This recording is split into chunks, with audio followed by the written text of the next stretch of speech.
problem with floors not collapsing was a big one, because that's really where all the experts are hanging their hat on, this pancake theory. There were articles coming out in like Newsday from New York that said, well, these floor models didn't fail in the furnaces.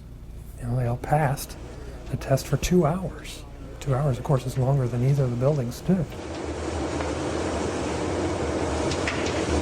That was a red flag for me, right? And then I was even more interested in reading this report.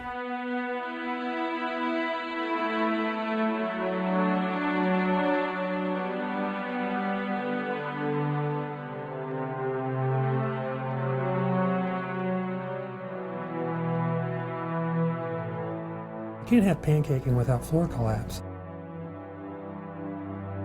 In October 2004, when the Popular Science magazine article came out that NIST scientists jumped on board and supported, they were still talking about pancaking, right? That was in early 2005.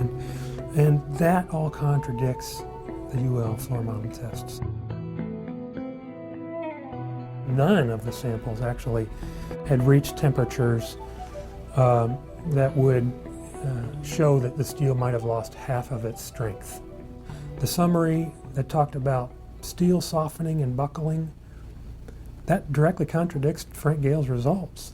The temperatures that were seen by the steel samples were not high enough to soften or melt any kind of steel, even unfireproof steel. So those were the kind of questions that I was asking Frank Gale about, trying to get answers on.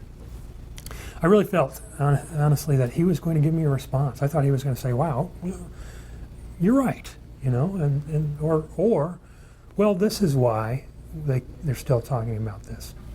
He never responded to me.